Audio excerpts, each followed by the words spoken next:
حضرت موسیٰ علیہ السلام نے فرمایا کہ اللہ پاک کی گود میں آ جائے، مراد یہ ہے کہ اللہ پاک کی پناہ میں آ جائے۔ فَأَمَّا شَيْطَانُ الْجِنِّ فَإِنَّهُ لَا حِيلَةَ فِيهِ إِذَا وَسْوَسَ، جب یہ وسوسے ڈالتا ہے، شرارتی ہر وقت اس کے پیش نظر ہے، اس لیے کسی طرح چھوٹ نہیں سکتے، تو اللہ ہی کی پناہ میں دو۔ قاری طیب صاحب رحمۃ اللہ علیہ کے بھائی تھے مولانا محمد طاہر صاحب، ان کی پوری کتاب ہے معوذتین کی، جتنی بھی تعوذ کی آیتیں ہیں اور حدیث شریف میں دعائیں ہیں، آپ نے ان سب کو جمع کیا ہے۔ ومن آياته الليل والنهار والشمس والقمر لا تسجدوا للشمس ولا للقمر واسجدوا لله الذي خلقهن إن كنتم إياه تعبدون فإن استكبروا فالذين عند ربك يسبحون له بالليل والنهار وهم لا يسأمون ومن آياته أنك ترى الأرض خاشعة فإذا أنزلنا عليها الماء اهتزت وربت إن الذي أحياها لمحيي الموتى إنه على كل شيء قدير، اور اس کی نشانیوں میں سے رات ہے اور دن ہے اور سورج ہے اور چاند ہے، تم سجدہ مت کرو سورج کو اور نہ چاند کو، اور تم سجدہ کرو اس اللہ کو جس نے ان کو پیدا کیا اگر تم اسی کی عبادت کرتے ہو۔ پھر اگر وہ تکبر کرے تو وہ فرشتے جو آپ کے رب کے پاس ہے وہ اس کی تصویر بیان کرتے ہیں رات اور دن، اور وہ اکتاتے نہیں ہے۔ اور اس کی نشانیوں میں سے یہ ہے کہ تم زمین کو دیکھتے ہو خشک، پھر جب ہم اس پر بارش نازل کرتے ہیں تو وہ تر و تازہ ہو جاتی ہے اور ابھر آتی ہے۔ بلا صبح وہ ذات جس نے زمین کو زندہ کیا وہ البتہ مردوں کو زندہ کرنے والا ہے، بلا صبح وہ ہر چیز پر قادر ہے۔ اللہ تبارک و تعالیٰ فرماتے اپنے مخلوق کو متنبع کرتے ہوئے اپنے قدرت عظیمہ پر، اور یہ کہ وہ وہی ذات ہے جس کی کوئی نظیر نہیں ہے اور وہ ہر چیز پر قادر ہے جو وہ چاہتا ہے۔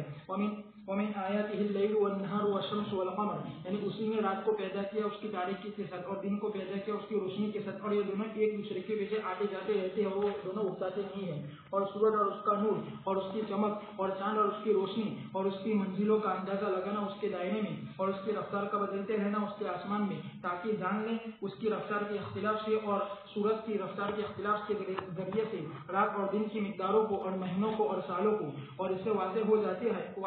عبادتوں کے اوقات کا بدلنا اور معاملات کے اوقات کا بدلنا۔ پھر جب سورج اور چاند سب سے بہترین جسموں والے ہیں جس کو دیکھا جاتا ہے عالم غیب اور سفلی میں، تو اللہ تبارک و تعالیٰ نے متنبہ کیا اس بات پر کہ وہ دونوں اسی کی مخلوق ہے اور بندے اس کے بندوں میں سے، اور اس کے کہا اس کے تذکیر کے تحت ہے۔ پھر فرمایا لا تسجدوا للشمس ولا للقمر واسجدوا لله الذي خلقهن ان كنتم اياه تعبدون، یعنی تم اس کے ساتھ شرک مت کرو، بس تم کو نفع نہیں دے گا تمہارا اس کی عبادت کرنا، تمہارا اس کے علاوہ کی عبادت کرنے کے ساتھ، اس لیے کہ وہ معاف نہیں کرتا اس کو جو اس کے ساتھ شرک کرے۔ اسی لیے اللہ تبارک و تعالیٰ نے فرمایا فَإِنِ اسْتَكْبَرُوا، یعنی تنہا اس کی عبادت کرنے سے اور انہوں نے انکار کیا مگر یہ کہ اس کے ساتھ اس کے علاوہ کو شریک ٹھہرائے، وَالَّذِينَ عِندَ رَبِّكَ، یعنی فرشتے يُسَبِّحُونَ لَهُ بِاللَّيْلِ وَالنَّهَارِ وَهُمْ لَا يَسْأَمُونَ، جیسے باری تبارک و تعالیٰ کا فرمان فَإِنْ يَكْفُرْ بِهَا هَؤُلَاءِ فَقَدْ وَكَّلْنَا بِهَا قَوْمًا لَيْسُوا بِهَا بِكَافِرِينَ۔ اور حدیث ابو یعلا نے روایت کیا ہے جابر رضی اللہ تعالیٰ عنہ سے فرمایا کہ رسول اللہ صلی اللہ علیہ وسلم نے فرمایا کہ تم برا بلا مت کہو رات کو اور نہ دن کو اور نہ سورج کو اور نہ چاند کو اور نہ ہوا کو، اس لیے کہ وہ ہوا کو بیچتا ہے بطور رحمت کے کسی قوم کے لیے اور بطور عذاب کے کسی قوم کے لیے۔ اور باری تبارک و تعالیٰ کا فرمان ومن آیاتہ، یعنی اس کی قدرت پر مردوں کو دوبارہ زندہ کرنے پر، انک تری الارض خاشعۃ، یعنی جو بنجر ہوتی ہے جس میں کوئی نباتت نہیں ہوتی ہے بلکہ وہ مردہ ہوتی ہے، فاذا انزلنا علیہا الماء اهتزت وربت، یعنی وہ نکالتا ہے تمام رنگوں کی کھیتیوں کو اور پھلوں کو، ان الذی احیاها لمحیی الموتى انه علی کل شیء قدیر۔ ومن آیاتہ اللیل والنہار والشمس والقمر، اللہ پاک کی بڑی بڑی نشانیاں جس کا روزانہ انسان مشاہدہ کرتا ہے۔ اللہ پاک فرماتے ہیں رات کا آنا رات کا جانا، دن کا آنا دن کا جانا، سورج اور چاند کا گھٹنا بڑھنا، سمتیں بدلنا، اور پھر اللہ پاک کی طرف سے گرہن کا لگنا، یہ ساری چیزیں اللہ تبارک تعالیٰ بتلاتے ہیں، یہ سب اللہ کی بڑی نشانیاں ہیں۔ کائنات کی کوئی مخلوق ان نشانیوں کے اوپر نہ پوری فہم رکھ سکتا ہے اور نہ ان نشانیوں کے سلسلے کی مزید باتیں جان سکتا ہے۔ مخلوق نے ہمارے ہندوستان کی قوم ہے جو نفع دینے والی چیزوں کی بھی عبادت کرتی ہے اور نقصان دینے والی چیزوں کی بھی عبادت کرتی ہے۔ انہوں نے کچھ چیزوں کو نفع بخش سمجھ لیا، کچھ کو نقصان والا۔ تو ہندو مذہب میں دو چیزیں ہیں، جیسے پارسیوں کے یہاں بھی دو خدا ہے، خیر کا اور شر کا، اس طریقے سے ان کے یہاں شیو کی جو شکتی ہے وہ سب باطنی، یہ منفی صفات ہے، اور اس کے مقابلے کے اندر اور دوسرے جو ہیں برہما وغیرہ، ان کو انہوں نے اس باتی خدا مانا ہے۔ اللہ تبارک تعالیٰ فرماتے ہیں کہ اللہ ہی کی ذات ہے، اس کے علاوہ اور کوئی نہیں ہے۔ لا تسجدوا للشمس ولا للقمر، یہ سجدے کے لیے نہیں ہے۔ واسجدوا للہ الذی خلقہن، جس خدا نے ان کو پیدا کیا اور ان کا پورا نظام اپنے ہاتھ میں تھامے رکھا، اگر تم عبادت کرنا چاہتے ہو تو اسی کی کرو۔ فإن استکبروا، اگر تم نے تکبر کیا، عبادت سے انکار کرنا، عبادت نہ کرنا ایک اللہ کی، ایک اللہ کے ساتھ غیروں کو شریک کرنا، یہ سب استکبار ہوا. تو ایسے لوگوں کے لیے یسبحون لہ باللیل والنہار، یہ بتلایا کہ ہماری بڑی مخلوق جو آسمان میں ہے وہ یسبحون لہ باللیل والنہار، رات اور دن اللہ پاک کی عبادت میں مشغول ہے، وہ تھکتے نہیں ہیں. اللہ نے ان کی صفات اور صلاحیت ایسی رکھی ہے. تو اگر عبادتوں پر کوئی تکبر کرے یا تم عبادت نہ کرو تو ہمیں تمہاری عبادت کی ضرورت نہیں، ہمارے تو وہ عبادت کرنے والے فرشتے بھی ہیں جو رات دن اللہ پاک کی عبادت میں لگے ہوئے ہیں. سجدے کی جو آیتیں ہیں وہاں سیاق و سباق کے اندر شرک سے، کفر سے روکا جاتا ہے، اور اس میں دو چیزیں بتلائی جاتی ہے. ایک تو یہ کہ اللہ تبارک تعالیٰ کے نیک اور صالح بندے اللہ پاک کی عبادت کرتے ہیں، مراد اس سے فرشتے اور انسانوں میں سے بھی جو نیک اور صالح ہیں. تو عمومی طور پر وہاں پر اللہ کے نیک اور صالح بندوں کا ذکر ہوتا ہے.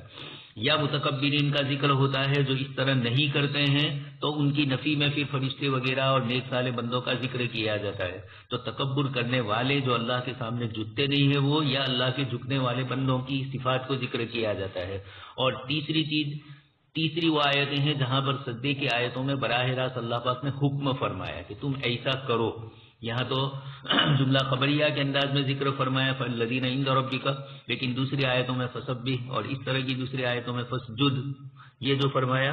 ان آیتوں کی روشنی کے اندر یہ تین قسم کے مضامین ہے جو اللہ تبارک تعالیٰ کے سجدوں کی آیتوں کے ساتھ جڑے ہوئے ہیں. ومن آیاتہ انک تری الارض، اللہ پاک کی نشانیوں میں سے ایک یہ بھی بتلایا کہ زمین بالکل خاشعۃ، خشک ہوتی ہے. فَإِذَا أَنزَلْنَا عَلَيْهَا الْمَاءَ اهْتَزَّتْ وَرَبَتْ، گرمی کے دنوں کے اندر دراڑیں پڑ جاتی ہے زمین کے اندر، پھر بارش کے اندر لہلہاتی ہوئی کھیتی سبزہ اگتا ہے. ان الذی احیاها لمحیی الموتى، اس وقت سرسبز اور شادہ بھی ہے سردی کی موسم میں. اللہ تبارک تعالیٰ فرماتے ہیں کہ جس خداوند قدوس نے اس مردار زمین کو ٹھیک کر کے اس کے اندر سے سبزہ اگایا، وہی خداوند قدوس موت کو بھی پیدا کرنے والا ہے، اور موت بھی اسی طرح آئے گی اور حشر بھی اسی طرح ہوگا. إن الذين يلحدون في آياتنا لا يخفون علينا أفمن يلقى في النار خير أم من يأتي آمنا يوم القيامة يعملوا ما شئتم إنه بما تعملون بصير. إن الذين كفروا بالذكر لما جاءهم وإنه لكتاب عزيز لا يأتيه الباطل من بين يديه ولا من خلفه تنزيل من حكيم حميد. ما يقال لك إلا ما قد قيل للرسل من قبلك إن ربك لذو مغفرة وذو عقاب أليم. بلا سبب وہ لوگ جو الحاد اختیار کرتے ہیں ہماری آیتوں میں، تیرا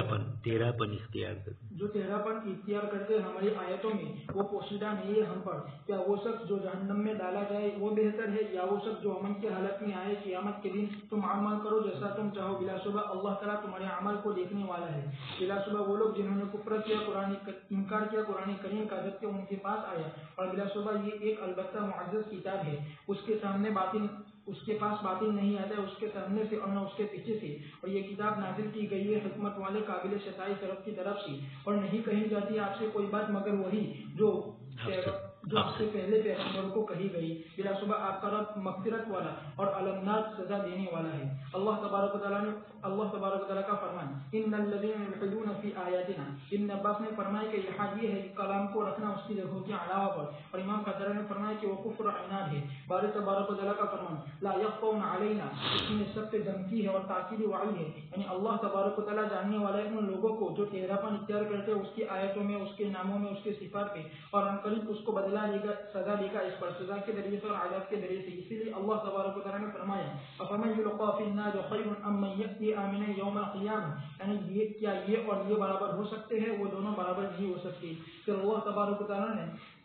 فرمایا دھمکی دیتے ہوئے کافروں کو اعملوا ما شئتم. امام مجاہد نے فرمایا کہ اعملوا ما شئتم وعید ہے، یعنی چاہے تم اچھا کام کرو یا برا کام کرو، بلا شبہ تمہارے حال کو جاننے والا ہے اور تمہارے عمل کو دیکھنے والا ہے. اسی لیے فرمایا انہ بما تعملون بصیر. پھر اللہ تبارک و تعالیٰ نے فرمایا ان الذین کفروا بالذکر لما جاءهم. امام ضحاک نے فرمایا کہ اس سے مراد قرآن ہے. وانہ لکتاب عزیز، یعنی عزت والی بلند و بالا ہے. قصد نہیں کیا جاتا یہ کہ کوئی اس کے معنی کو لا سکے. لا یأتیہ الباطل من بین یدیہ ولا من خلفہ، یعنی باطل کا اس کی طرف کوئی راستہ نہیں ہے، اس لیے کہ یہ نازل کی گئی رب العالمین کی طرف سے. اسی لیے فرمایا تنزیل من حکیم حمید، یعنی حکمت والا ہے اس کے اپنے اقوال میں اور اپنے افعال میں، اور قابل اور حمید یا محمود کے معنی میں ہے، یعنی قابل ستائش ہے ان تمام چیزوں میں جس کا وہ حکم دیتا ہے اور جس سے وہ منع کرتا ہے۔ پھر اللہ تبارک و تعالیٰ نے فرمایا ما یقول لک الا ما قد قیل للرسل من قبل، امام قتادہ امام سدی نے فرمایا کہ نہیں کہی جاتی آپ سے کوئی بات تصدیق میں سے مگر جیسا کہ تحقیقیں کہی گئی پیغمبروں کو آپ سے پہلے، بس جیسا کہ آپ کو جھٹلایا گیا تھا ان کو بھی جھٹلایا گیا تھا، اور جیسا کہ انہوں نے صبر کیا اذیت پر، ان کی قوم کی اذیت پر جو ان کو پہنچائی، تو آپ بھی صبر کیجیے اپنی قوم کی اذیت پر جو آپ کو پہنچائی، اور اس کو اتنے جرم نے اختیار کیا ہے۔ اور باری تبارک و تعالیٰ کا فرمان ان ربک لذو مغفرہ، یعنی اس شخص کے لیے جو اس کی طرف رجوع کرے، وذو عقاب علیم، یعنی اس شخص کے لیے جو جمیل ہے اپنے کفر پر اور سرکشی پر اور عناد پر اور مخالفت پر۔ سعید بن مسیب رحمۃ اللہ علیہ نے فرمایا کہ جب یہ آیت کریمہ نازل ہوئی ان ربک لذو مغفرہ، تو رسول اللہ صلی اللہ علیہ وسلم نے فرمایا کہ اگر اللہ تبارک و تعالیٰ کی معاف کرنا اور درگزر کرنا نہ ہوتا تو کسی کو زندگی خوشگوار نہ ہوتی، اور اگر اس کی وعید اور اس کی سزا نہ ہوتی تو ہر ایک بھروسہ کر بیٹھتا۔ ان الذین یلحدون فی آیاتنا، الحاد اس کے مختلف معنی ہے، مفسرین نے اس پر تفصیلی کلام کیا ہے۔ ابن عباس رضی اللہ تعالیٰ عنہما نے فرما دیا وضع الکلام علی غیر مواضعہ، جس جگہ پر جو چیز رکھنی ہے اس کے بجائے، ایمان جہاں رکھنا ہے وہاں شرک کیا جائے، اور جہاں معبودان باطلہ کی نفی کرنی ہے ان کی عبادت کی جائے۔ اسی طریقے سے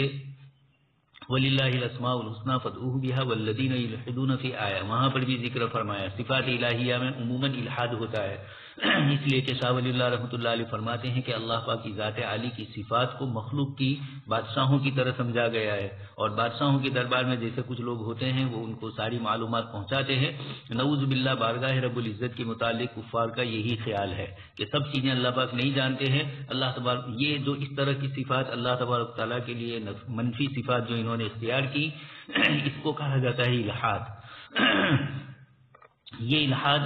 کفر اور عناد کی شکل میں بھی آتا ہے، اور یہ الحاد اللہ تبارک تعالیٰ کے ساتھ غیروں کو اس طریقے سے شریک کرنا کہ جس میں وہ خدائیت کے درجے پر پہنچ جائے، یہ سب شکلیں ہوتی ہے۔ لا يخفون علینا، اللہ پاک فرماتے ہیں کہ یہ لوگ جتنا بھی کرتے رہتے ہیں،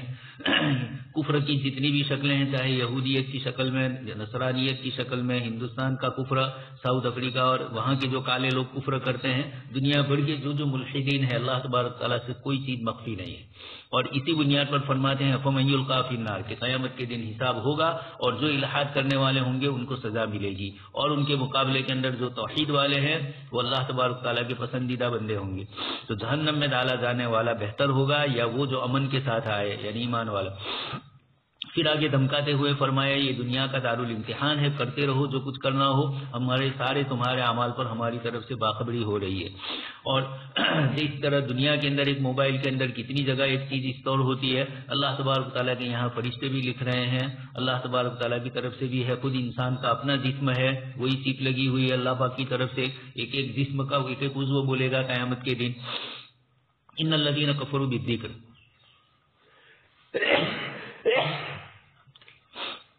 جن لوگوں نے قرآن کا انکار کیا یا قرآن کے ساتھ ناشکری والا معاملہ کیا جب ان کے پاس وہ آیا تو انہ لکتاب عزیز، جبکہ اس کتاب کا حال تو یہ ہے کہ بڑی معزز ذات کی طرف سے اتری ہوئی ہے، اور خود کتاب اللہ کے مضامین بھی عزیز ہے، کوئی اس طرح کے مضامین نہیں لا سکتا ہے۔ لا یأتیہ الباطل، باطل نہ اس کے آگے سے آ سکتا ہے نہ پیچھے سے آ سکتا ہے۔ کتنی کوششیں کی ہر زمانے کے اندر قرآن کریم کے تقابل کے لیے، لیکن تنزیل من حکیم حمید، اس کی حکمت کے پیش نظر قیامت تک اس کے اندر نئی نئی حکمتیں بھی نکلتی رہتی ہے۔ زمانی اعتبار سے لوگ اپنے اعتبار سے قرآن کی تفاسیر سمجھتے ہی رہتے ہیں، اور حمید ہے وہ پوری ذات سراپا قابل تعریف ہے، اس لیے اس کے کلام میں اس کی تعریف کا اثر یقیناً ظاہر ہوگا۔ قرآن میں بھی محمودیت کی صفت آئے گی۔ ما یقال لک، آپ صلی اللہ علیہ وسلم کو تسلی دی کہ یہ جو کچھ آپ کو کہہ رہے ہیں، آپ سے پہلے انبیاء کرام کو اس طرح کی ساری باتیں کہی گئی، اور اللہ تبارک تعالیٰ نے مغفرت والا ہے، بدلے والا بھی ہے، نیک لوگوں کی مغفرت کرے گا، ان سے سزا ان کو دے گا۔ ولو جعلناه قرآنا أعجميا لقالوا لولا فصلت آياته أعجمي وعربي قل هو للذين آمنوا هدى وشفاء والذين لا يؤمنون في آذانهم وقر وهو عليهم عمى أولئك ينادون من مكان بعيد ولقد آتينا موسى الكتاب فاختلف فيه ولولا كلمة سبقت من ربك لقضي بينهم وإنهم لفي شك منه مريب۔ اور اگر ہم اس قرآن کریم کو اپنی زبان میں اتارتے تو وہ ضرور کہتے کہ کیوں نہ اس کی آیتوں کو تفصیل سے بیان نہیں کیا گیا، کیا یہ قرآن عجمی ہے اور آپ عربی ہے؟ آپ کہہ دیجیے ان لوگوں کو جو ایمان، آپ کہہ دیجیے کہ یہ ان لوگوں کے لیے جو ایمان لائے ہدایت اور شفا ہے، اور وہ لوگ جو ایمان نہیں لاتے ان کے کانوں میں ڈانٹ ہے اور یہ ان کے حق میں اندھاپا ہے۔ ان لوگوں کو پکارا جاتا ہے دور جگہ سے، اور البتہ تحقیق کہ ہم نے موسیٰ علیہ السلام کو کتاب عطا کی، پھر اس میں اختلاف کیا گیا، اور اگر آپ کے رب کی طرف سے پہلے سے کلمہ طے نہ ہو پاتا تو البتہ ان کے درمیان فیصلہ کر دیا جاتا، اور بلا شبہ وہ شک میں ہے اس کی طرف سے اور تردد میں ہے۔ جب اللہ تبارک و تعالیٰ نے ذکر کیا قرآن کریم کو، اس کی فصاحت کو اور اس کی بلاغت کو، اور اس کے باوجود اس پر مشرکین ایمان نہیں لائے، تو متنبع کے اس بات پر کہ انہوں نے اس کے ساتھ انکار کیا، کفر کی وجہ سے، عناد کی وجہ سے، حد درمی کی وجہ سے۔ کفر عناد ہے، ان کا کفر عناد ہے اور حد درمی ہے، جیسا کہ اللہ تبارک و تعالیٰ نے فرمایا وَلَوْ نَزَّلْنَاهُ عَلَى بَعْضِ الْأَعْجَمِينَ فَقَرَأُوا عَلَيْهِمْ مَا كَانُوا بِهِ مُؤْمِنِينَ۔ اور اسی طرح اگر اللہ تبارک و تعالیٰ پورے قرآن کریم کو نازل کرتے عجمی زبان میں تو وہ ضرور کہتے سرکشی اور عناد کے طریقے پر لولا فصلت آیات اعجمی و عربی، یعنی وہ ضرور کہتے کہ کیوں نہیں اس کو تفصیل سے نہیں اتارا گیا عربی زبان میں، اور وہ ضرور اس کا انکار کرتے، پس وہ کہتے اعجمی و عربی، یعنی کیسے عجمی کلام کو نازل کیا عربی کے مخاطب لوگوں پر جو اس کو نہیں سمجھتے ہیں۔ اور ایک قول یہ ہے کہ ان کے قول کی مراد لولا فصلت آیات اعجمی و عربی، یعنی کیا اس کے بعد حصے کو عجمی زبان میں نازل کیا اور اس کے بعد حصے کو عربی زبان میں۔ یہ حسن بصری رحمۃ اللہ علیہ کا قول ہے، اور وہ اس آیت کو اسی طرح پڑھتے تھے بغیر استفہام کے، باری تعالیٰ کے فرمان اعجمی میں، اور یہ حد درمی اور عناد میں زیادہ بلیغ ہے۔ پھر اللہ تبارک و تعالیٰ نے فرمایا قل هو للذین آمنوا هدى وشفاء، یعنی آپ کہہ دیجیے محمد صلی اللہ علیہ وسلم یہ قرآن کریم ان لوگوں کے لیے جو اس پر ایمان لائے ہدایت ہے ان کے دل کے لیے، اور شفا ہے، اور شفا ہے ان شکوک و شبہات سے جو ان کے سینوں میں ہے۔ پھر اللہ تبارک و تعالیٰ نے فرمایا والذین لا یؤمنون فی آذانہم وقر، یعنی وہ نہیں سمجھتے ہیں ان چیزوں کو جو اس میں ہے، وہو علیہم عمی، یعنی وہ ہدایت نہیں حاصل کر سکتے اس کی طرف جو اس میں ہے، یعنی وضاحت، جیسا کہ اللہ سبحانہ و تعالیٰ نے فرمایا وننزل من القرآن ما هو شفاء ورحمۃ للمؤمنین ولا یزید الظالمین الا خسارا اولئک ینادون من مکان بعید۔ امام مجاہد نے فرمایا کہ اس سے مراد یہ کہ ان کے دلوں سے دور ہے۔ ابن جریر نے فرمایا کہ اس کے معنی یہ ہے گویا کہ وہ شخص جو ان سے خطاب کرتا ہے تو ان کو پکارتا ہے دور جگہ سے، بس وہ نہیں سمجھ سکتے اس بات کو جو وہ کہہ رہا ہے۔ میں نے عرض کیا کہ یہ آیت ایسی ہے جیسے کہ باری تبارک و تعالیٰ کا فرمان وَمَثَلُ الَّذِينَ كَفَرُوا كَمَثَلِ الَّذِي يَنْعَقُ بِمَا لَا يَسْمَعُ إِلَّا دُعَاءً وَنِدَاءً صُمٌّ بُكْمٌ عُمْيٌ فَهُمْ لَا يَعْقِلُونَ۔ امام ضحاک نے فرمایا کہ ان کو پکارا جائے گا قیامت کے دن ان کے برے ناموں کے ساتھ۔ باری تبارک و تعالیٰ کا فرمان وَلَقَدْ آتَيْنَا مُوسَى الْكِتَابَ فَاخْتُلِفَ فِيهِ، یعنی جھٹلایا اور تکلیف دی، وَلَوْلَا كَلِمَةٌ سَبَقَتْ تکلیف دی گئی، وَلَوْلَا كَلِمَةٌ سَبَقَتْ مِنْ رَبِّكَ إِلَىٰ أَجَلٍ مُّسَمًّى، یعنی حساب کے تاخیر کا کلمہ دوبارہ لوٹنے کے دن تک، لَقُضِيَ بَيْنَهُمْ، یعنی ان کو جلد عذاب دیا جاتا، بلکہ ان کے لیے ایک وعدے کی جگہ ہے، وہ ہرگز نہیں پائیں گے اس سے بچنے کے لیے کوئی جائے پناہ۔ وَإِنَّهُمْ لَفِي شَكٍّ مِّنْهُ مُرِيبٍ، یعنی ان کو جھٹلانا ان کی بصیرت کی وجہ سے نہیں ہے ان باتوں میں جو انہوں نے کہی، بلکہ وہ خود شک کرنے والے ہیں ان چیزوں میں جو انہوں نے کہی، اور یقین نہیں کرتے کسی چیز پر جس میں وہ ہے۔ اسی طرح توجیہ فرمائی ابن جریر رحمۃ اللہ علیہ نے، اور یہ محتمل ہے واللہ اعلم۔ وَلَوْ جَعَلْنَاهُ قُرْآنًا عَجَمِيًّا لَقَالُوا لَوْلَا فُصِّلَتْ آیَاتُهُ۔ اللہ پاک فرماتے ہیں کہ کتاب کو ہم نے بلسان عربی مبین نازل کیا، اور فصلت آیاتہ جیسے کہ سورت کے شروع میں فرمایا۔ اگر ہم عجمی زبان میں نازل کرتے تو دنیا کی کسی زبان میں عربی زبان جیسی بہترین تعبیر نہیں ہے، تفہیم نہیں ہے، اس لیے ہم نے اس کو عربی زبان ہی میں نازل کیا۔ اگر ہم عربی زبان کے علاوہ دوسری اور کسی زبان میں لاتے تو یہ اشکال کرتے کہ ہم لوگ تو عربی ہے اور ہمارے لیے قرآن جو آیا وہ عجمی میں آیا۔ ایک تفسیر تو یہ ہوئی، اور حسن بصری رحمۃ اللہ علیہ فرماتے ہیں کہ قرآن کا کچھ حصہ عربی میں نازل ہوا اور کچھ حصہ عجمی میں نازل ہوتا، پورا عجمی میں نازل ہوتا تو بھی اشکال کرتے، آدھا عجمی میں اور آدھا عربی میں ہوتا تو بھی اشکال کرتے۔ اور پھر یہ کہ عجمی آدمی عربی زبان کی کتاب سکھلایا آپ صلی اللہ علیہ وسلم کو، جیسے کچھ لوگوں نے ایسا بھی مشہور کر دیا تھا نعوذ باللہ نظر ابن حارث نے اور اس طرح کے دوسرے لوگوں نے کہ آپ صلی اللہ علیہ وسلم کے پاس کوئی عجمی غلام آتا تھا اور وہ آپ کو کچھ سکھلاتا تھا اور آپ صلی اللہ علیہ وسلم اس سے بولتے تھے۔ اور بھی اسی طریقے سے بحیرہ راہب،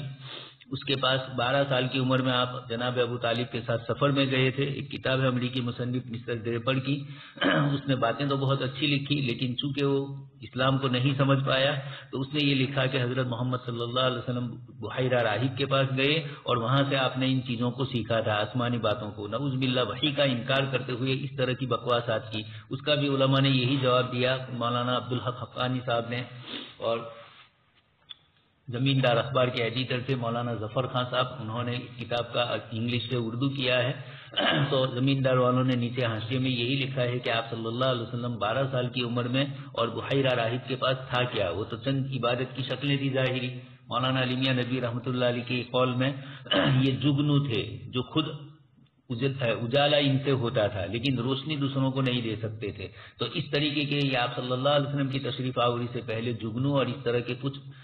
دیے تھے جو خود جلتے تھے لیکن دوسروں کو روشنی، اپنے آپ کو شرک سے بچا لیتے تھے. اس قسم کے لوگ تھے. تو یہ بحیرہ راہب بھی اسی قسم کے لوگوں میں سے تھا. وہ کیا آپ صلی اللہ علیہ وسلم کو چیزیں بتلائے. ہاں اتنی بات ضرور تھی کہ اس نے آپ صلی اللہ علیہ وسلم کی نبوت کی علامتیں اور نشانیاں دیکھ کر جناب ابو طالب سے یہ کہا کہ ان کو ملک شام مت لے جانا، وہاں یہودی ان کو پہچان لیں گے. تو اعجمی و عربی، آپ صلی اللہ علیہ وسلم یہ فرمایا جا رہا ہے اللہ پاک کی طرف سے عربی میں نازل ہوا تو اشکال، عجمی میں نازل ہوتا تو ڈبل اشکال کرتے تم. قل هو للذین آمنوا ھدی و شفاء، یہ قرآن کریم اللہ پاک کی طرف سے سراپا ہدایت ہے اور شفا ہے. شفا کے دونوں معانی ہے. صرف آیت شفا سمجھ کر اس کو ظاہری تعویذ کے طور پر ہی استعمال نہ کیا جائے بلکہ باطنی اعتبار سے بھی قرآن کے معانی اور مطالب شفا ہے. اور یہ مطلب بھی ہے کہ دوسری چیزیں پڑھنے کے مقابلے میں آیات شفا ہمارے محدثین نے خاص کر کے ہندوستان میں شیخ محمد بن طاہر پتنی رحمۃ اللہ علیہ، شیخ علی متقی، ان حضرات کی کتابوں میں کثرت سے آیات شفا کے متعلق ذکر آتا ہے. تو 6 آیتیں جو قرآن کریم کی ہے ان آیات شفا کو پڑھا جا سکتا ہے. اور حضرت تھانوی رحمۃ اللہ علیہ نے پانی میں ڈالنے کا اس کا معمول بھی بتلایا. والذین لا یؤمنون فی آذانہم وقر وہو علیہم عامی، لیکن قرآن کو صرف تعویذ کی کتاب سمجھ لینا، قرآن سے صرف فال نکالنا، یہ اس کے لیے نازل نہیں ہوا ہے. جو لوگ اللہ کے رسول صلی اللہ علیہ وسلم پر ایمان نہیں لاتے ہیں ان کے کانوں میں دانت ہے، وہو علیہم عامی، آنکھیں بھی اندھی ہے. کانوں میں دانت کا مطلب باطنی اور روحانی دانت لگے ہوئے ہیں. اولئک ینادون من مکان بعید، ایسا لگ رہا ہے کہ جیسے کسی کو دور سے پکارا جائے اور وہ نہ سن سکے. ان کو قریب سے بلایا جا رہا ہے لیکن ایسے بہرے اور گونگے ہیں کہ نہیں سن پائے ہیں. ابن کثیر رحمۃ اللہ علیہ نے نیچے ایک اور آیت پیش کی ہے اور وہ آیت امثال القرآن میں سے ہے، اس کو گجراتی میں ہم نے بھی نقل کیا. تو اس آیت کے اندر بھی بعینہ یہی مفہوم ادا کیا گیا ہے. مثل الذین کفروا کمثل الذی ینطق بما لا یسمع الا دعاء وندا، جیسے جانور کو آپ پکارو زور سے، کمثل الذی ینطق بما لا یسمع الا دعاء، صرف آواز کو سنیں باقی یہ نہ سمجھے کہ مجھے کیا کہا جا رہا ہے. اس طریقے سے یہ لوگ ہیں. یہ تو قریب ہے اس کے باوجود اور اہل لسان ہے اس کے باوجود نہیں سمجھ پا رہے ہیں. ضحاک رحمۃ اللہ علیہ فرماتے ہیں ینادون یوم القیامہ، وہ فرماتے ہیں کہ اس کا تعلق قیامت سے ہے. لیکن دنیا میں بھی تشبیہ ہے کہ جب ہدایت کو وہ قبول نہیں کر رہا ہے اسی کی زبان میں ہے،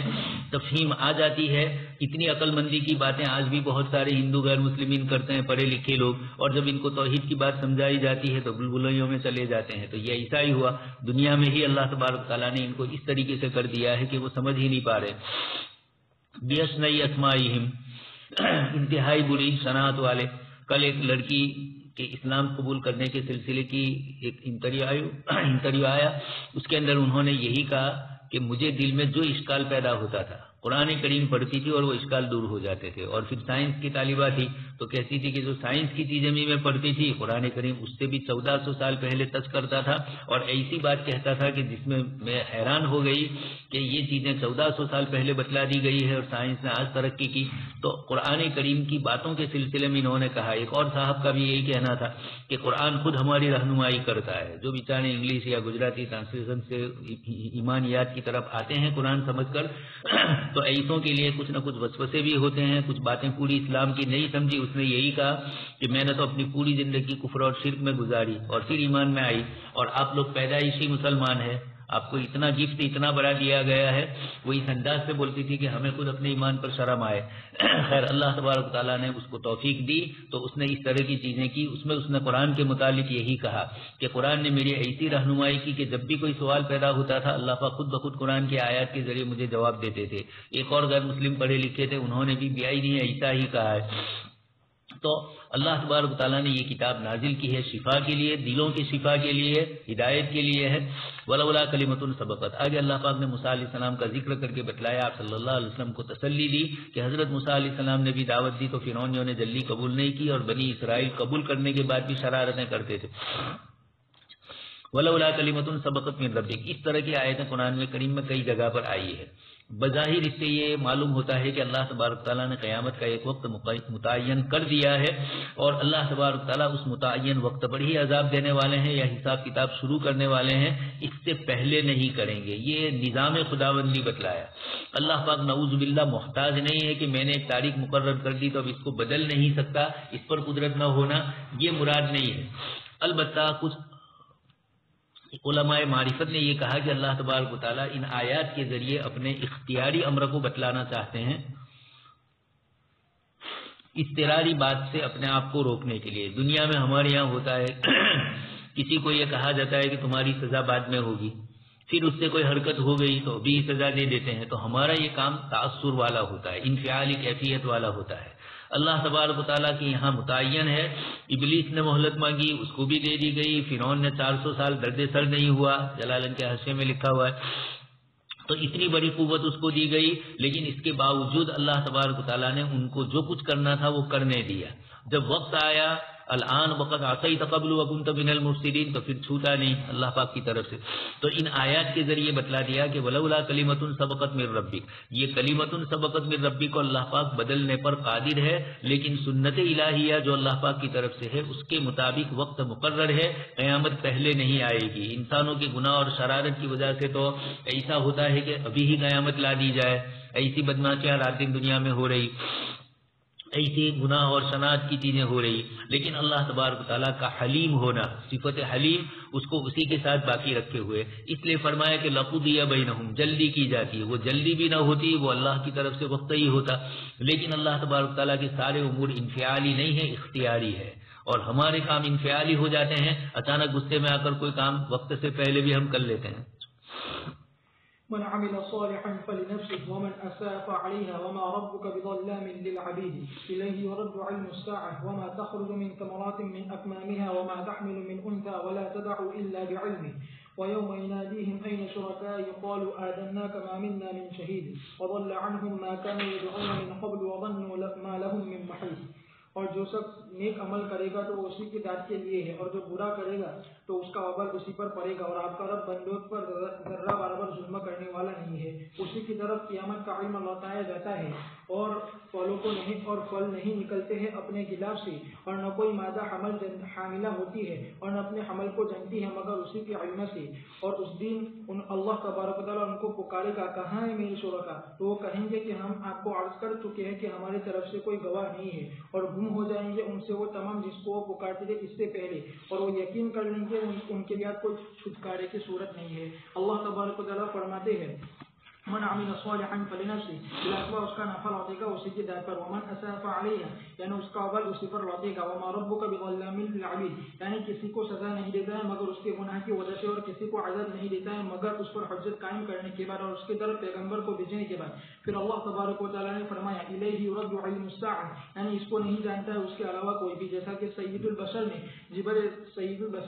علیہ السلام سے کہا، جس وقت جبرائیل علیہ السلام نے ان سے پوچھا قیامت کے بارے میں، تو فرمایا کہ جس سے سوال کیا گیا ہے وہ زیادہ نہیں جانتا ہے سائل کے مقابلے میں، جیسا کہ اللہ تبارک و تعالیٰ نے فرمایا الی ربک منتہاها، اور اللہ تبارک و تعالیٰ نے فرمایا لا یجلیها لوقتها الا هو، باری تبارک و تعالیٰ کا فرمان وما تخرج من ثمرات من اكمامها وما تحمل من انثى ولا تدع الا بعلمه، یعنی تمام کی تمام چیزیں اس کے علم میں ہے، نہیں پوشیدہ ہوتی ہے اس کے علم سے ذرہ برابر کوئی چیز زمین میں اور نہ آسمان میں، جیسے کہ باری تعالیٰ کا فرمان وما تسقط من ورقة الا يعلمها، اور اللہ تعالیٰ نے فرمایا وما يعمر من محمد ولا ينقص من عمره الا في كتاب ان ذلك على الله يسير، اور باری تبارک و تعالیٰ کا فرمان ويوم يناديهم اين شركائي، یعنی قیامت کے دن اللہ تعالیٰ پکارے گا مشرکین سے تمام مخلوق کے سامنے، کہاں ہیں میرے وہ شرکا جس کے تم عبادت کرتے تھے میرے ساتھ، قالوا آذناك، یعنی ہم کو بتلا دیا، ما منا من شہید، یعنی نہیں ہے کوئی ہماری طرف سے جو گواہی دے آج یہ کہ آپ کے ساتھ کوئی شریک ہے، وضل عنهم ما كانوا يدعون من قبل،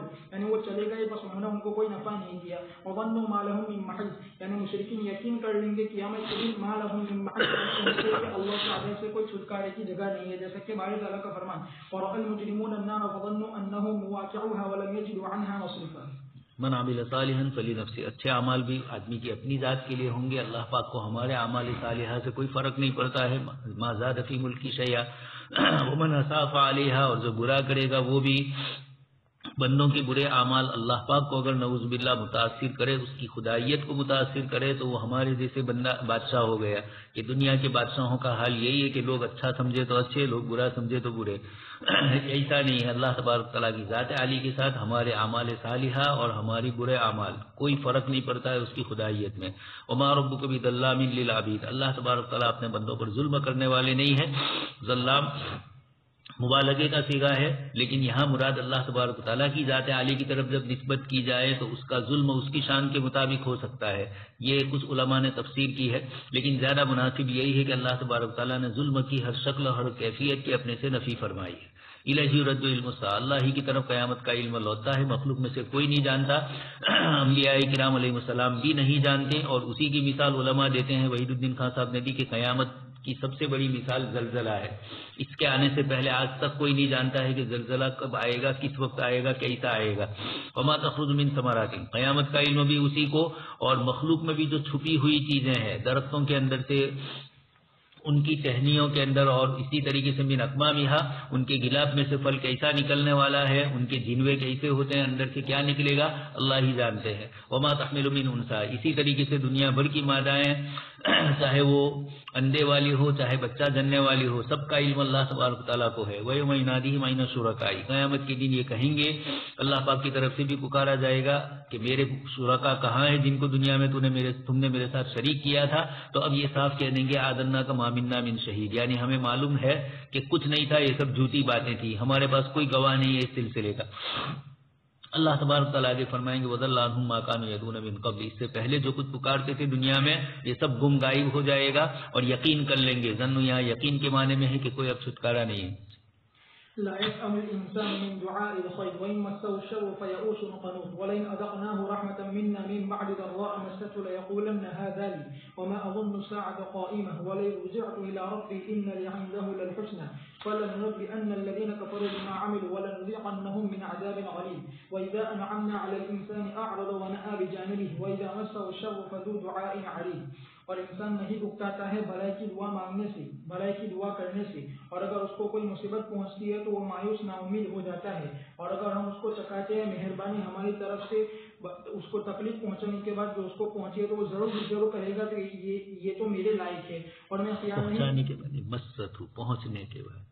کے بعد تو وہ ضرور کہتا ہے کہ یہ تو میرے لائق ہے اور میں گمان نہیں کرتا ہوں کہ قیامت قائم ہونے والی ہے. اور اگر میں لوٹا بھی دیا جاؤں میرے رب کی طرف تو بلا شبہ میرے لیے اس کے پاس بھلائی ہوگی. اور ہم ضرور بتلائیں گے ان لوگوں کو جنہوں نے کفر کیا ان اعمال کو جو انہوں نے کیے، اور ہم ضرور ان کو چکائیں گے سخت عذاب. اور جب ہم ان پر انسان پر انعام کرتے ہیں تو وہ اعراض کرتا ہے اور اپنی کروٹ پھیر لیتا ہے، اور جب اس کو مصیبت پہنچتی ہے تو لمبی چوڑی دعا کرنے والا بن جاتا ہے. اللہ تعالیٰ فرماتے ہیں کہ انسان تھکتا نہیں ہے اپنے رب سے بھلائی کی دعا مانگنے سے، اور وہ مال ہے اور جسم کی تندرستی ہے اور اس کے علاوہ وہی مسہ الشر، اور وہ مصیبت ہے یا فقر ہے، فیئوس قنوط، یعنی اپنے گھر میں یہ بات بٹھا لیتا ہے کہ اس کے لیے مہیا نہیں ہوگی اس کے بعد کوئی بھلائی. وَلَئِنْ أَذَقْنَاهُ رَحْمَةً مِنَّا مِنْ بَعْدِ ضَرَّاءَ مَسَّتْهُ لَيَقُولَنَّ هَذَا لِي، یعنی جب اس کو خیر اور رزق پہنچتا ہے بعد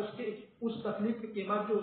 جس میں وہ تھا تو وہ ضرور کہے گا کہ یہ تو میرے ہی لائق ہے، بلا شبہ میں ہی اس کا مستحق تھا میرے رب کے پاس. وما اظن الساعة قائمة، یعنی وہ قیامت کے قائم ہونے کا انکار کرتا ہے، یعنی اس وجہ سے کہ اللہ تعالیٰ نے اس کو نعمت سے نوازا تو وہ اتراتا ہے، فخر کرتا ہے اور انکار کرتا ہے، جیسا کہ اللہ تعالیٰ نے فرمایا کلا ان الانسان ليطغى ان رآه استغنى ولئن رجعت الى ربي ان لي عنده للحسنى، یعنی اگر وہاں لوٹنا بھی ہوا تو ضرور میرے ساتھ میرا رب اچھا ہی معاملہ کرے گا، جیسا کہ میرے ساتھ اچھا سلوک کیا اس دنیا میں، اور وہ اللہ پر تمنا کرے گا اس کے برے اعمال کے ساتھ اور یقین نہ ہونے کے ساتھ. اللہ تبارک و تعالیٰ نے فرمایا فَلَنُنَبِّئَنَّ الَّذِينَ كَفَرُوا بِمَا عَمِلُوا وَلَنُذِيقَنَّهُم مِّنْ عَذَابٍ غَلِيظٍ، یعنی اللہ تبارک و تعالیٰ دھمکی دیتا ہے اس کو جس کا یہ عمل ہو اور اس کا اعتقاد و سزا کی اور عذاب کی. پھر اللہ تبارک و تعالیٰ نے فرمایا وَإِذَا أَنْعَمْنَا عَلَى الْإِنسَانِ أَعْرَضَ وَنَأَى بِجَانِبِهِ، یعنی اعراض کرتا ہے، اطاعت کرنے سے اور تکبر کرتا ہے اللہ تعالیٰ کے حکموں کی فرما برداری کرنے سے، جیسے کہ باری تعالیٰ نے فرمایا فَتَوَلَّى بِرُكْنِهِ وَإِذَا مَسَّهُ الشَّرُّ، یعنی تنگی، فَذُو دُعَاءٍ عَرِيضٍ، یعنی ایک ہی چیز کے بارے میں لمبے سوال کرنے والا ہو جاتا ہے. بس کلام عریض ہوا جس کے الفاظ زیادہ ہو اور اس کے معنی کم ہو، اور کلام وجیز اس کے برعکس ہے اور وہ یہ کہ الفاظ کم ہو اور واضح ہو. اور اللہ تبارک و تعالیٰ نے فرمایا وَإِذَا مَسَّ الْإِنسَانَ الضُّرُّ دَعَانَا لِجَنبِهِ أَوْ قَاعِدًا أَوْ قَائِمًا فَلَمَّا كَشَفْنَا عَنْهُ ضُرَّهُ مَرَّ كَأَن لَّمْ يَدْعُونَا إِلَى ضُرٍّ مَسَّهُ. لا يسمع الانسان من دعاء الخير، انسان دنیا کے اندر لمبی لمبی دعائیں مانگتا ہے. مراد یہ نہیں ہے کہ دعا مانگنے کی نفی کی جا رہی ہے یا لمبی دعاؤں کی نفی کی جاتی ہے. شرک کے ساتھ اللہ تبارک تعالیٰ سے مانگنے کے وقت تو مانگتا ہے، اور جب ضرورت پوری ہو جاتی ہے تو پھر اللہ کو چھوڑ کر غیروں کی طرف چلا جاتا ہے. اس لیے یہ دعائیں خیر پسندیدہ نہیں ہے. وَإِن مَسَّهُ الشَّرُّ فَيَئُوسٌ قَنُوطٌ، اور اگر اس کو کوئی شر اور تکلیف کی چیز پہنچ جاتی ہے تو انتہائی نا امید مایوس ہوتا ہے. کفار کا یہی حال ہوتا ہے، اس لیے کہ اللہ پاک کی ذات عالی پر ان کو اعتماد نہیں ہوتا ہے. اسی طرح مسلمانوں میں بھی کچھ لوگوں کو دیکھا ذرا چھوٹی موٹی مصیبت آ جاتی ہے آہو اویلا کرنے لگتے ہیں، تو یہ اللہ پاک کی طرف سے جب یہ آتا ہے تو مومن مایوس اور نا امید نہیں ہوتا ہے. لا تیأسوا من روح اللہ. البتہ اگر کسی کے اوپر کوئی حال طاری ہو جائے، مایوسی کا، نا امیدی کا، یا اچانک اس تکلیف کا بوجھ اس پر پڑ جائے، اس کی نفی نہیں ہے، انسانی طبیعت اور فطرت کے اعتبار سے یہ چیز ہو سکتی ہے. وَلِئِنْ أَذَقْنَاهُ رَحْمَةً مِنَّا، اللہ پاک فرماتے ہیں ہماری طرف سے اگر رحمت اور آسانیاں دیتے ہیں مصیبت کے بعد، تو یہ کہتا ہے کہ میں تو اسی کا مستحق تھا. جیسے قانون نے کہا میں اپنے علم کی، اپنی صلاحیت کی بنیاد پر دیا گیا. بعینہ ایسی ہی آیت وَلَئِن رُجِعْتُ إِلَىٰ رَبِّي لَأَجِدَنَّ خَيْرًا مِنْهَا مُنْقَلَبًا. یہ رجل مومن کے ساتھ کافر جو دونوں کا مکالمہ ہے سورہ کہف میں، وہاں پر بھی یہی جملہ ہے اس کی طرف سے وَلَئِن رُجِعْتُ إِلَىٰ رَبِّي، اور یہاں ہے وَلَئِن رُجِعْتُ إِلَىٰ رَبِّي. یہ حقیقت میں ایمان نہیں ہے. کچھ جگہوں پر امام بخاری رحمۃ اللہ علیہ نے کسی جگہ پر اشارہ کر دیا تو ابن کثیر رحمۃ اللہ علیہ آگے نفی بھی کرتے ہیں کہ امام بخاری نے اس کو منافق سمجھا، لیکن وہ منافق نہیں ہے، وہ اسی طرح کا کافر مراد ہے. حضرت مولانا علی میاں صاحب نے اسی پر بڑی تفصیلی گفتگو معارک ایمان و مادیت میں کی ہے کہ کفر کا ایک طریقہ وہ بھی ہوتا ہے وَلَئِن رُجِعْتُ إِلَىٰ رَبِّي إِنَّ لِي عِندَهُ لَلْحُسْنَىٰ. اسی طریقے سے قرآن کریم میں باغ والوں کا جو قصہ ذکر کیا ہے کہ صبح وقت نکل گئے باغ کے لیے، اور پھر اس کے بعد انہوں نے یہ کہا ان کے شرک کے متعلق بھی مفسرین میں اختلاف ہے کہ کس طرح کا ان کا شرک تھا. وَلَئِن رُجِعْتُ إِلَىٰ رَبِّي إِنَّ لِي عِندَهُ لَلْحُسْنَىٰ. دنیا میں ملا تو وہاں بھی ملے گا، اس تصور پر وہ یہ کہہ رہا ہے. نعوذ باللہ، اللہ پاک پر اعتماد کرتے ہوئے نہیں کہہ رہا ہے، اپنا حق جتلاتے ہوئے کہہ رہا ہے. فَلَنُنَبِّئَنَّ الَّذِينَ كَفَرُوا بِمَا عَمِلُوا. اللہ پاک فرماتے ہیں ان کے اس عمل پر ساری کی ساری باتیں واضح ہو جائے گی اور سخت عذاب ان کو ملے گا. انسان کا حال یہ ہے کہ جب اللہ پاک کی نعمتیں ہوتی ہے تو عارض،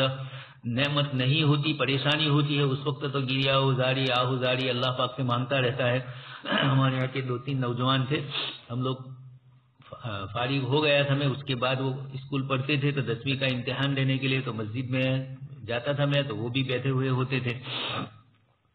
SSC کا امتحان ختم ہو گیا، جو بھی رزلٹ آیا ہوگا اچھا ہی آیا تھا دونوں کا. اس کے بعد غائب. پھر کئی سال کے بعد میں انگلینڈ گیا، وہاں ملاقات ہوئی تو کہا مولانا پہچانا؟ میں نے کہا کیوں نہیں پہچانوں گا، اللہ پاک نے بھی پہچان لیا ہے تم کو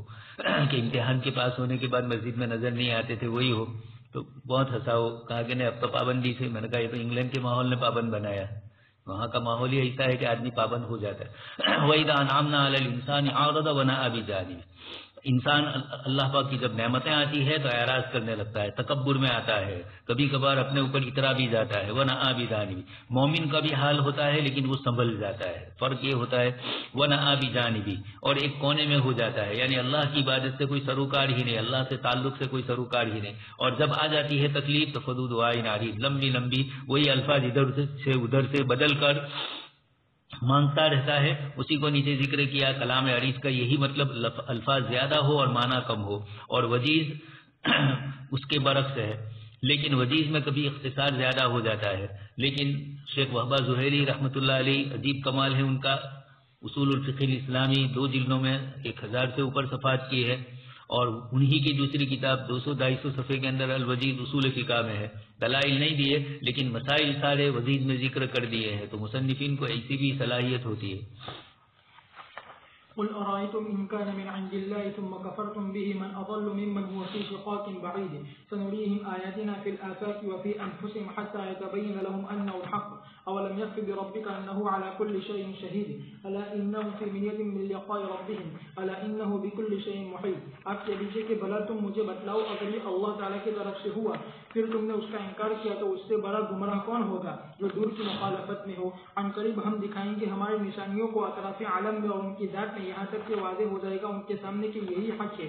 کیا آکارت کافی نہیں ہے کہ وہ ہر چیز پر نگہبان ہے؟ سنو بلا صبح وہ شک میں اپنے رب کی ملاقات سے سنو، اس نے ہر چیز کا احاطہ کیا ہوا ہے. اللہ تبارک و تعالیٰ فرماتے ہیں قل آپ کہہ دیجیے محمد صلی اللہ علیہ وسلم ان مشرکین کو جو قرآن کی تکذیب کرنے والے ہیں، اور رأیتم ان کان یعنی قرآن کریم من عند اللہ ثم کفرتم به، یعنی کیسے تمہاری حالت کیسی ہوگی اس ذات کے پاس جس نے اس قرآن کریم کو نازل کیا اپنے رسول صلی اللہ علیہ وسلم پر۔ اس لیے اللہ تبارک و تعالیٰ نے فرمایا من اضل ممن هو فی شقاق بعید، یعنی کفر میں، عناد میں، حق کی مخالفت کرنے میں اور راستے میں ہدایت سے دور ہوں گے۔ پھر اللہ تبارک و تعالیٰ نے فرمایا سنریہم آیاتنا فی الآفاق وفی انفسہم، عن قریب ہم ظاہر کریں گے ان کے سامنے ہماری دلیلوں کو، ہماری حجتوں کو، قرآن کے حق ہونے پر جو نازل ہوا ہے اللہ تعالیٰ کی طرف سے رسول اللہ صلی اللہ علیہ وسلم خارجی دلائل کے ساتھ، فی الآفاق یعنی فتوحات کے ذریعے سے اور اسلام کو ظاہر کرنے کے ذریعے سے اطراف عالم میں اور تمام دینوں پر۔ امام مجاہد، امام حسن، امام سدی نے فرمایا وفی انفسہم، یا انہوں نے کہا کہ اس سے مراد غزوہ بدر، فتح مکہ اور اس کے مانند وہ تمام غزوات ہیں جس میں اللہ تبارک و تعالیٰ نے نصرت فرمائی محمد صلی اللہ علیہ وسلم اور آپ کے ساتھیوں کی، اور شکست دی اس میں باطل کی اور ان کی جماعتوں کو، اور احتمال ہے کہ مراد وہ چیز ہو جس کے ذریعے سے انسان مرکب ہوتا ہے، یعنی مواد، اخلاق اور عجیب و غریب شکل و صورت، جیسا کہ تفصیل سے ہے علم التشریح میں، علم الطب میں، اور یہ دلالت کرتی ہے بنانے والے کی حکمت پر جو بابرکت بلند و بالا ہے۔ باری تبارک و تعالیٰ کا فرمان حتی یتبین لهم انه الحق اولم یکفی بربک انه علی کل شیء شہید، یعنی اللہ تعالیٰ کافی ہے گواہ ہونے کے اعتبار سے اپنے بندوں کے افعال پر اور ان کے اقوال پر، اور وہ اس بات کی بھی گواہی دیتا ہے کہ محمد صلی اللہ علیہ وسلم سچے ان باتوں میں جو بات آپ نے بتلائی اللہ کی طرف سے، جیسا کہ اللہ تعالیٰ نے فرمایا لیکن اللہ یشہد